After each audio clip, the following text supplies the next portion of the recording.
আমার জন্য যে চরিত্রটি সে নির্বাচন করেছে সেই চরিত্রটা আমার আমার আমার কাছে খুব পছন্দ হয়েছে, যে কারণে আমি বলছি যে আমি ক্যারেক্টার করবো এবং ছবিতে কাজ করব। আমি এই পর্যন্ত যতগুলো চরিত্রে অভিনয় করেছি আমি চেষ্টা করেছি সবগুলো চরিত্রে সেই চরিত্রটি হয়ে উঠবার জন্য। দর্শক কিন্তু খুবই বিচক্ষণ, দর্শকদেরকে কিন্তু আমরা কখনোই নির্বোধ ভাবার কোনো কারণ নেই। দর্শককে কিন্তু তাদের ভালো লাগার জায়গাটা খুঁজে নেবে। সেই সময় আমাদের যে স্ট্রাগল ছিল, এই সময়ের ছেলেমেয়েদের কাছে স্ট্রাগলটা কিন্তু আরও অনেক অনেক বেশি, কারণ সারা পৃথিবীর সঙ্গেই কিন্তু তাদেরকে কম্পিট করে তাদের কাজগুলোকে দর্শকদের সামনে উপস্থাপন করতে হচ্ছে।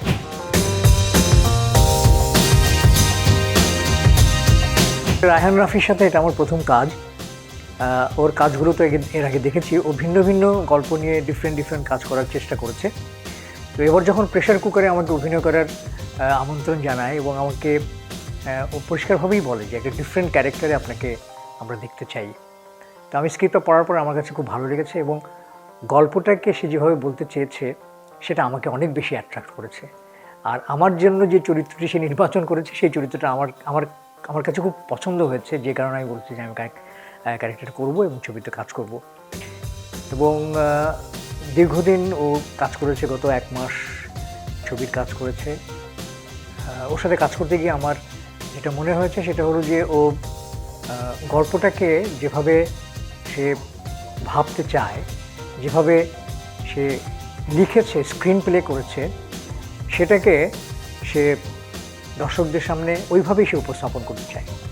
এবং প্রত্যেকটা চরিত্রই সে কী বলবো, গল্পের সঙ্গে এমনভাবে সে অ্যাডজাস্ট করেছে যেটা একদম শেষ পর্যন্ত গল্পটাকে টেনে নিয়ে যায়। আমার কাছে মনে হয় যে ওর অন্যান্য যে গল্পগুলো আমরা দেখেছি ছবি বা ওটিটি প্ল্যাটফর্মে, এই প্রেশার কুকারের গল্পটা একেবারেই ডিফারেন্ট, একেবারেই ভিন্ন।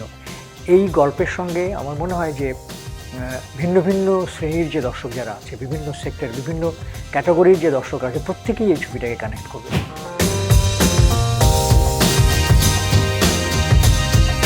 আমি যখন মঞ্চে অভিনয় শুরু করি সেই সময়টাতে আমাদের টেলিভিশন চ্যানেল কিন্তু এখন আমরা যে চ্যানেলগুলো পেয়েছি এত চ্যানেল ছিল না, শুধুমাত্র বাংলাদেশ টেলিভিশন।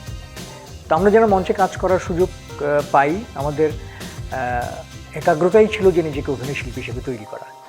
এবং ইনস্টিটিউশন হিসেবে আমরা মঞ্চকে, সেই সময়ে মঞ্চ ছাড়া অন্য কোনো ইনস্টিটিউশনাল ব্যাকআপ ছিল না অভিনয়ে, বা অভিনয় সংক্রান্ত বা এই মিডিয়া সংক্রান্ত যে কাজগুলো আছে সেগুলো নিয়ে পড়াশোনা বা নিজেকে অভিজ্ঞ করার কোনো স্কোপ ছিল না। আমরা মঞ্চেই আসলে নিজেদেরকে আবিষ্কার করার চেষ্টা করেছি বিভিন্ন বিভিন্ন নাটকের মাধ্যমে, এবং নিজেদের মধ্যে যে একটা ইন্টারাকশান এবং বিভিন্ন রকমের ওয়ার্কশপে অংশগ্রহণ করে যে নিজেদেরকে পরিশীলিত করা, এই সুযোগগুলো কিন্তু তখন ছিল।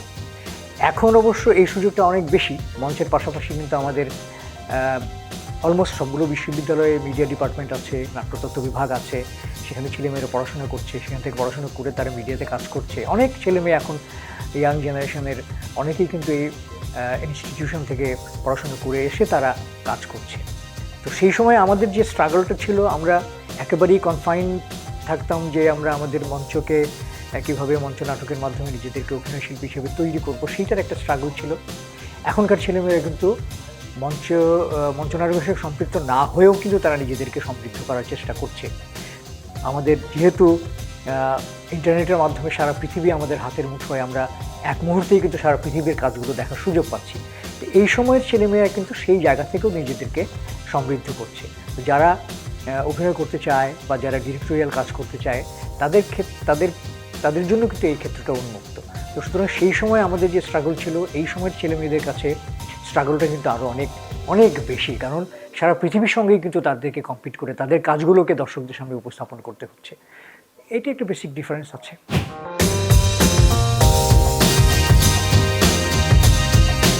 আমি ব্যক্তি আজিজুল হাকিম কিন্তু পরিবারের মানুষ, কিন্তু এই ব্যক্তি যখন অভিনয়ের সাথে সম্পৃক্ত হয়ে যায় তখন কিন্তু ভিন্ন ভিন্ন চরিত্রে নিজেকে রূপান্তর করার চেষ্টা করি। তো আমি এই পর্যন্ত যতগুলো চরিত্রে অভিনয় করেছি আমি চেষ্টা করেছি সবগুলো চরিত্রে সেই চরিত্রটি হয়ে উঠবার জন্য।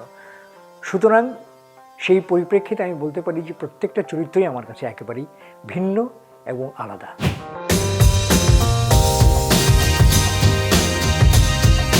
আমি আসলে বেসিক্যালি একটু ঠান্ডা মেজাজের মানুষ, যেটা আমাকে সবাই দেখে আসছে। অস্থিরতার বিষয়টা কখনো আমাকে কাজ করে না, কারণ অস্থিরতা আমি নিজের মধ্যে কখনো আনতে চাই না, আনতে দেই না, কারণ অস্থিরতা কিন্তু মানুষকে অনেক বেশি কী বলবো টেম্পটেড করে এবং অনেক বেশি বিভ্রান্ত করার চেষ্টা করতে পারে। সেই কারণে আমি চেষ্টা করি যে যা কিছু ঘটে চোখের সামনে যা হচ্ছে সেটাকে স্বাভাবিক মেনে নিয়ে চলবার জন্য। তো সেই ক্ষেত্রে আমার মধ্যে ওই বিদ্রোহী হয়ে উঠবার বা এরকম কোনো মানে অপূর্ণতা নাই যে যার জন্য আমাকে বিদ্রোহী হয়ে উঠতে হবে। তবে হ্যাঁ, আমি আমার যে অভিনয়ের মাধ্যমে আমার যে ইমেজ তৈরি হয়েছে দর্শকদের মধ্যে, সেই ইমেজের বাইরে গিয়ে ভিন্ন ভিন্ন ইমেজে কিছু ক্যারেক্টার বা কিছু চরিত্র অভিনয় করার সুযোগ আমার তৈরি হয়েছে, আমি সেটা করবার চেষ্টা করেছি। সেই ক্ষেত্রে হয়তো দর্শকরা আমাকে হয়তো ভিন্ন রূপে তারা দেখতে পাচ্ছে। যেমন আমি এর মধ্যে বলতে পারি আঁকা বলে একটি ওয়েব সিরিজ, যেটি আফরান নিশোর সাথে আমি করেছি, যার পরিচালক হচ্ছে ভিকি জাহেদ।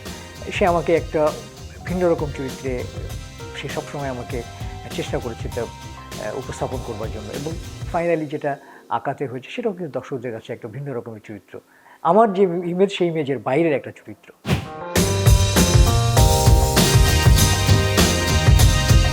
চিঠির মধ্যে কিন্তু যে হাতের লেখা, সে হাতের লেখার মধ্যে কিন্তু এক ধরনের আবেগ থাকে। আমাদের সময় যেটা হচ্ছে যে আমরা অনেক আবেগ দিয়ে সেই চিঠিগুলো লিখতাম এবং বিভিন্ন রকমের ক্যালিগ্রাফি যেটাকে বলে, যে বিভিন্ন রকমের ডিজাইন করা, তো সেইটার মাধ্যমে কিন্তু এক ধরনের আবেগ প্রকাশিত হতো।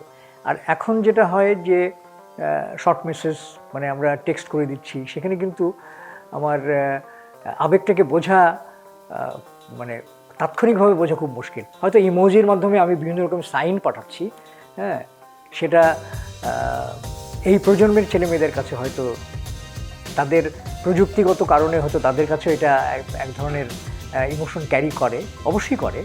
আর আমাদের সময় যখন আমরা চিঠি লিখেছি সেই সময় কিন্তু আমাদের এটা আসলে ডিফারেন্ট। ওই সময়ের ইমোশন আর এই সময়ের ছেলেমেয়েদের ইমোশন, দুটো ইমোশনই এক, কিন্তু পরিপ্রেক্ষিতটা আলাদা।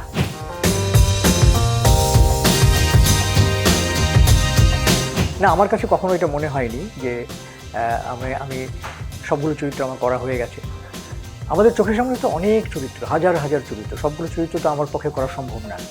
তবে আমি যেটা বিশ্বাস করি সেটা হলো যে আমি যে চরিত্রটিতে অভিনয় করি সেই চরিত্রটির ভিন্নতা আনার চেষ্টা করি। হয়তো আজকে আমি যে চরিত্রে অভিনয় করছি, আরেকদিন হয়তো অন্য একটি চরিত্রে সেই চরিত্রটিকে ভিন্ন মাত্রা দেবার চেষ্টা করি। তো এইরকমভাবে আমি সবসময়ই চেষ্টা করি যে আমার যে অভিনীত যে চরিত্রগুলো, সেই চরিত্রগুলো যেন আলাদা হয়। সেই ক্ষেত্রে আমার কোনো অপূর্ণতা বা আমার কোনো ডিসস্যাটিসফ্যাকশন সেখানে নাই।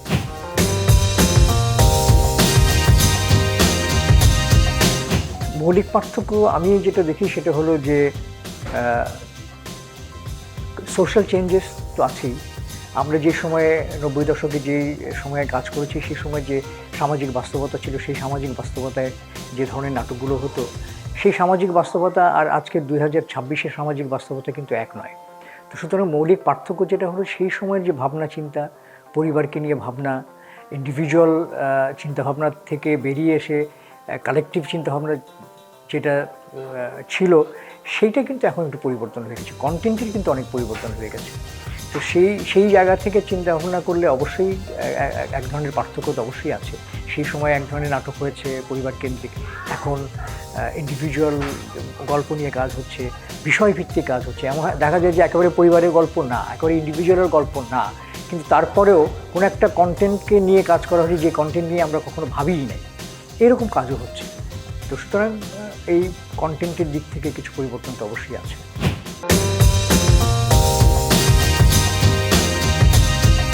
এই সময়ের যারা দর্শক বা এই সময় যারা কন্টেন্ট ক্রিয়েট করছে, তারা তো চায় যে যত বেশি দর্শক আমার এই কন্টেন্টটি দেখবে, তার কাজের যে প্রসার, সেই প্রসারটা হবে। এটা কিন্তু আমি দোষের কিছু দেখি না, কারণ আমাদের সময়ে আমরা যখন একটা টেলিভিশন চ্যানেল ছিল, তখন সারা বাংলাদেশের মানুষ টেলিভিশনের মাধ্যমে নাটক দেখেছে। কিন্তু এখন তো প্রত্যেকের হাতেই কিন্তু মানে ডিভাইস আছে, প্রত্যেকের হাতে যেহেতু ডিভাইস আছে এবং সুযোগও আছে, অনেক ইউটিউব চ্যানেল আছে, অনেক কন্টেন্ট ক্রিয়েট করছে, অনেকে সোশ্যাল যে মিডিয়াগুলো আছে সেই মিডিয়াগুলোতে তারা কাজ করছে। তো সুতরাং এই কন্টেন্ট ডিফারেন্ট কন্টেন্ট দেখার কিন্তু যে স্কোপ, সেই স্কোপটা কিন্তু এখন অনেক বেশি। তো সেই ক্ষেত্রে আমি বলবো যে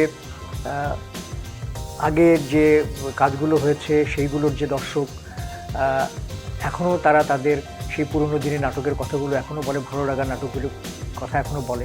আর এখন যে কন্টেন্টগুলো তৈরি হচ্ছে, তার যে ভিউ হচ্ছে, তার মানে এই কন্টেন্টগুলো কিন্তু তাদের এই জেনারেশন এই কন্টেন্টগুলো তাদের কাছে ভালো লাগছে বলেই কিন্তু সে এই কন্টেন্টগুলো দেখছে। সুতরাং আমি মনে করি যে জনপ্রিয়তার বিচারটা তো আসলে দর্শক করবে। দর্শক কিন্তু খুবই বিচক্ষণ। দর্শকদেরকে কিন্তু আমরা কখনোই নির্বোধ ভাবার কোনো কারণ নেই। দর্শককে কিন্তু তাদের ভালো লাগার জায়গাটা খুঁজে নেবে এবং তাদের অপছন্দের জায়গায় কিন্তু সে সিদ্ধান্তটা কিন্তু সে নিয়ে নেবে। তার যদি কোনো কন্টেন্ট ভালো না লাগে কিন্তু সে তো দেখবেই না, হয়তো আরও 10 জনকে বলবে যে এই কন্টেন্টটি ভালো না।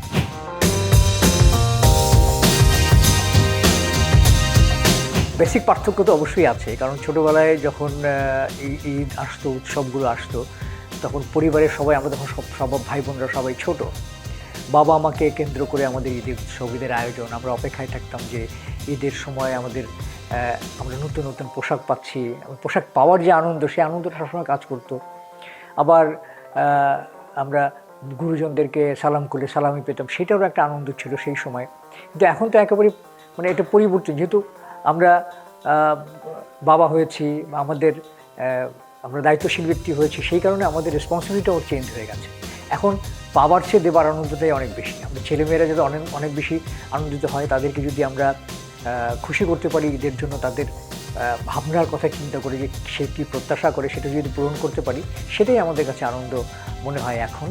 যে ওই বেসিক পার্থক্যটা আসলে ওই যে আগে ছিল নেবার আনন্দ, এখন হচ্ছে দেবার আনন্দ।